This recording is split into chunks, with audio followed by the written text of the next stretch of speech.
Hey everyone. All right, we're continuing on knocking out World War One. I'm on slide 145. I want to talk a little bit about the Armenian genocide. Just another warning: there are some gruesome pictures. But if you look at slide 145, there's where Armenia is. Now, here's kind of why the massacre or the genocide happens.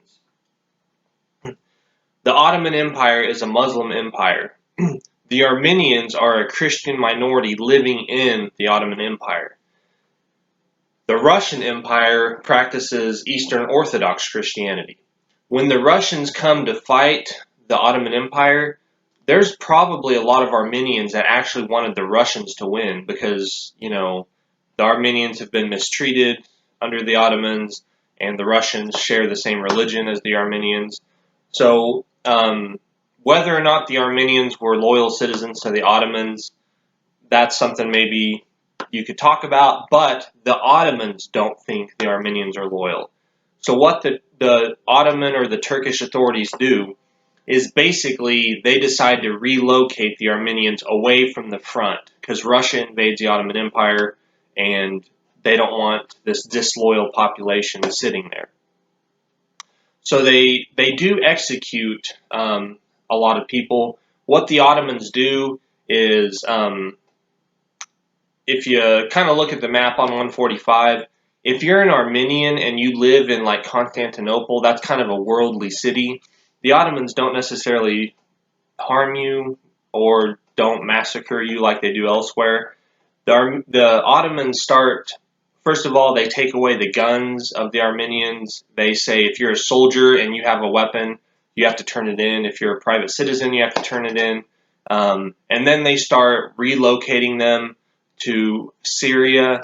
The Ottomans massacre a lot of the elite Armenian leaders just to kind of cut off the head, then the body doesn't know how to function. There's a couple, there's a German and an American, Armin T. Wegener and Pacey Atkinson. One's a medical officer and one's an American missionary. There's actually a lot of people in the Ottoman Empire that sneak out images or accounts, firsthand accounts of this massacre. A lot of it's just starvation. They don't give the Armenians time to move or get stuff together. They just say, get out of here. You're marching away.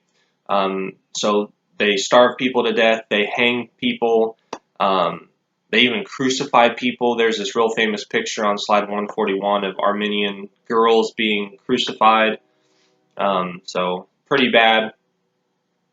So World War I has a terrible legacy of that Hitler supposedly said when he was killing the Jews in World War II. Nobody remembers the Armenians, so nobody will remember me killing the Jews, which a lot of people don't know about the Armenian massacre, the Armenian genocide, but it occurred. There's fighting all throughout the Middle East during World War I. If you look at slide 154, I kind of have some places where the fighting happens.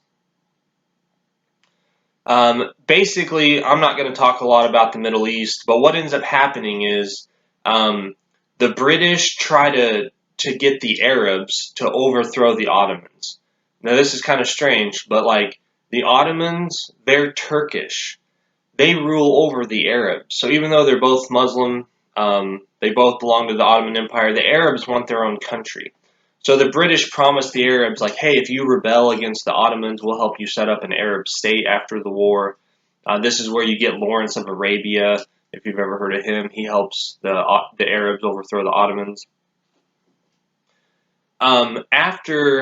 While this is all going on, the British and the French make a secret agreement. You need to remember this one, the Sykes-Picot Agreement. Basically what happens is Great Britain promises the Arabs their own state, and they also promise the Jews their own state, but secretly Britain and France agree to carve up the Middle East after the Ottomans are defeated. So instead of giving the Jews and the Arabs their own state, the British and the French decide to keep it for themselves. So if you look at slide 157 and 158, I've got a map showing you basically what areas went to the British. So like Syria, Lebanon, that goes to France. Palestine or Israel, where Israel is today. Israel, Iraq, Mesopotamia, that goes to the British. The British also promised the Jews a state. This is the Balfour Declaration. Arthur Balfour is the British Foreign Secretary. He basically says, we support the founding of a Jewish state in what was then called Palestine, the traditional home of the Jews. So we will help you get a home there. So a lot of the origins of the Middle Eastern conflict, it goes back to biblical times, honestly, but some of the modern origins you can find in World War I. Eventually, this guy named General Allenby captures Jerusalem. He marches in. The British enter Syria towards the end of the war. So basically, the Ottoman Empire starts to fall to the British forces, and the British get a lot of the modern Middle East under their control. 1916 is kind of the year of big battles. 1914, the war started out. You had lots of movement, but then trench warfare sticks in. 1915 is kind of a stalemate year. 1916, the armies are like, we've got to find some way to punch through our enemy's line, so we're going to try these huge offensives. So there's 3 really big battles in 1916, and these battles last for months. Verdun and the Somme are in 1916, but the I'm blanking on the name. The Gallipoli campaign, down there in the bottom right, that happens in April 1915, but it ends in 1916. Basically, what the British wanted to do with the Gallipoli campaign is they wanted to break through Constantinople, they wanted to get to the Black Sea, and they wanted to hook up with Russia. They thought if they could get extra men and supplies to Russia, they could attack Germany from the rear or from the east, and that would kind of help speed up the end of the war. Winston Churchill is kind of one of the figures that's often associated with the Gallipoli campaign. Basically, what happens is the British land on the beaches and the Turks pin them down. The British don't really get anywhere. It's just terribly bloody fighting. If you look at slide 167, I've got the casualties of the battle. The Allies have 56,000 killed, 120-some thousand wounded. The Ottoman Empire also has more than 50,000 killed, 100,000 wounded. It's just terrible bloodshed. The British don't accomplish anything. Winston Churchill ends up losing his job after this. It's just terrible. But the 2 big events of 1916 are Verdun and the Somme. So these are just battles that you can't even imagine how big they are. This guy named Erich von Falkenhayn, he's the German military commander. Helmuth von Moltke got booted out after the Schlieffen Plan failed, so Falkenhayn's in charge now. Basically, he decides this. I'm going to attack Verdun. I'm not going to try to capture it. I'm just going to attack it, because Verdun is a very significant place for the French. I'm going to attack it so much that they just have to throw men in there, and it'll be a bloody battle of attrition, and I'll bleed the French nation white. That's what he says. So if you look at 170, there's Verdun. The Germans are just going to attack Verdun, and the French are going to have to keep shoveling men in to hold the city fortress, and they're just going to be bled dry. If you look at slide 172, that's a picture of Fort Douaumont. That's before the battle. 173 is the picture afterwards. You can just see all the artillery shells. Terrible fighting. If you look at slide 176 and 177, you can see these German coins again, or these medallions. The slide 177, the coin says something like Verdun, the blood pump of the world, and you've got a skeleton just pumping blood out. That's what this battle was like. If you look at slide 179, there's the memorial that was built at the Battle of Verdun. So it's a place you can visit now. There's a YouTube link you can watch somebody walk through the memorial. 430,000 Germans killed, 550,000 French killed. You can see that this battle bled both France and Germany dry. Bled them white. Now, while Verdun is going on, the Somme is a little bit to the northwest. The French tell the British, like, hey, we're getting our butts kicked at Verdun. You've got to attack Germany somewhere else along the trench line. Pull some of their men away from Verdun. Just take the pressure off us. So the British decide to attack on the Somme. What the British do is they launch an artillery barrage. They want to soften up the German trenches. They want to destroy all the barbed wire and no man's land. So basically what they do, I think it's a week-long bombardment. Something like 1 million shells are fired. I can't even imagine that. But when the British attack, the trenches are still intact. The German barbed wire is still up. The first day of the battle, 20,000 British soldiers are killed and 40,000 are wounded. Can you imagine in one day losing 60,000 men? This is like the worst day in British military history. A lot of British morale just tanks after this battle. It's terrible. By July 31st, there's 160,000 German casualties, more than 200,000 British and French casualties. Tanks are brought in at the Somme. They work for a little while, but basically when tanks are first introduced, nobody knows how to use them. What they end up doing at first is, let's say they have 100 tanks, they send 5 with this regiment, and 5 with this regiment, and 5 with this regiment. So the tanks, they don't use them to coordinate. Later on, the Allies realize, instead of breaking the tanks up and sending 5 over here and 5 over here, let's get all 100 of them and send them in mass, and we'll attack one point in the line. That turns out to be a lot more successful. But you can kind of see some pictures of the tanks I put in here. So after the Somme is over, 600,000 German casualties, 600,000 British and French casualties. A lot of the soldiers just realized that this was pointless. If you look at slide 199, that kind of shows you the desperation of the men fighting. Gas warfare is introduced April 1915. This is the first successful use of gas warfare. Basically, what happens is the Germans decide to use gas against the French. The French see this kind of cloud coming towards them. They don't know what it is, but they realize it's gas. The Allies fall back, and there's a huge gap in the German lines. The Germans actually don't take advantage of it because they didn't think it was going to be as successful as it was. So they're not ready to take the initiative when the Allies retreat. At first, gas is used. You put it in tanks and you turn the tank on, and it has to blow towards your enemy.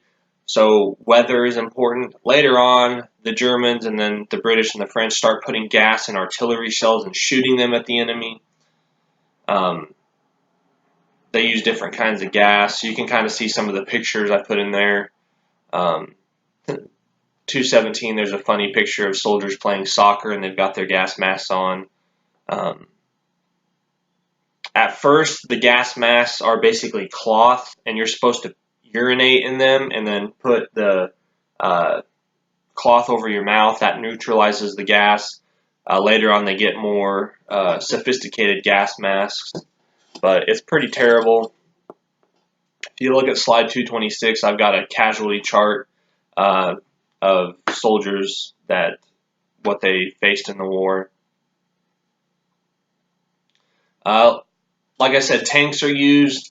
I kind of told you about tank strategy. The Battle of Cambrai, November 1917, 300 tanks are used. That's one of those times they use them en masse. Stormtroopers, these guys are kind of cool. I want to talk a little bit about them.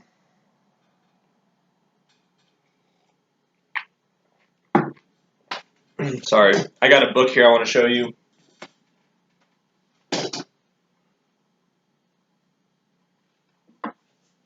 Here we go.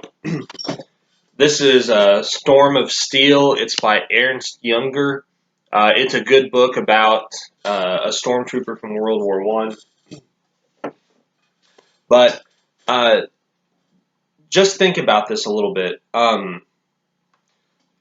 When you're in the trench, you get killed by artillery that shoots you from a mile away. When you charge out of the trench, maybe you get hit by a rifle or a machine gun that's 600 yards away. Killing in World War I is not very personal. You know, a lot of soldiers think, where's the fun, where's the glory in war I get killed by somebody I don't even see. So it's kind of like a lot of soldiers don't even think the fight is fair. It's just luck or fate or chance if I survive or get killed. I don't see my enemy. I don't see the guy that kills me.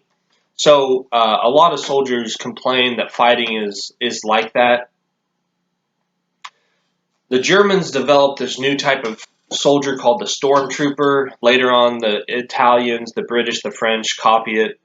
But basically, this is kind of an attempt to restore the personal fighting, the heroism, the honor in battle. These stormtroopers use shock tactics. They do hand-to-hand fighting. They're kind of like special forces. They go into the enemy trenches and actually fight. So they're not just charging in a blind, attack where they're all going to get machine gunned. They actually go in and do, hand-to-hand fighting. The tactics rely on mobility and infiltration of enemy trenches.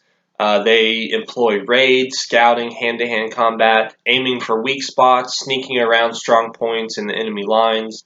The stormtroopers get to use all the latest and coolest weapons. They get to use machine guns, flamethrowers, grenades, knives, axes, maces. One of the books I have, I don't remember where it's at. I looked for it earlier. But they have weapons of stormtroopers, and you literally think you're looking at medieval weapons because they got like battle axes and maces and just clubs, not stuff you would associate with World War I. Ernst Jünger called stormtroopers princes of the trenches. Ernst Jünger, basically, he fell asleep one night on guard duty, and if you fell asleep, you could get executed because you just put your whole trench in jeopardy, right? Because if there's an enemy attack, you won't warn them. So what the guy who's going to punish Ernst Jünger does is he says, you have to go out in no man's land for the night and try to survive, and if you come back alive, then that'll be your punishment.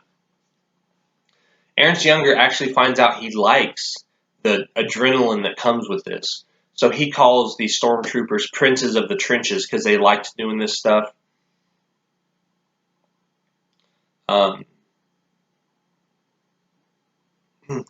Italian stormtroopers are called the Arditi.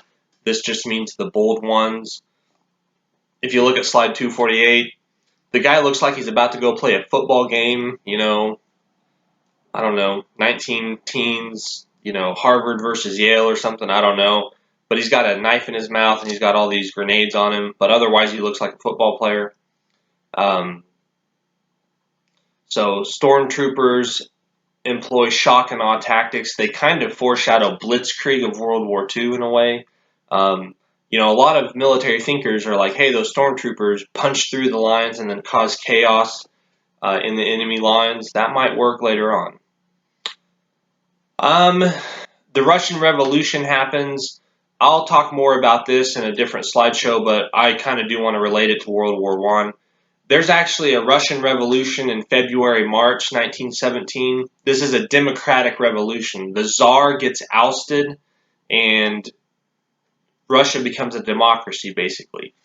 In October, November, there's a communist coup. This is the communist revolution. It's actually a coup. The communists basically storm the government buildings and palaces and seize power, so it's not spontaneous. It was planned by Lenin.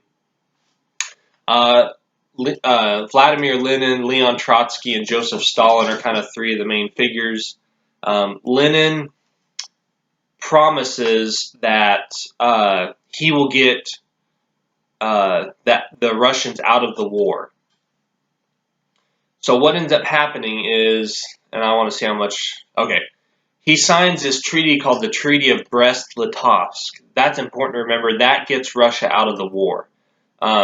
Russia loses a ton of land, and the Germans knock Russia out of the war. This is great if you're the Germans. Now you can focus on the Western Front. You only have to fight a war on one front. So if you look at slide 257, that's all the land Germany and her allies control.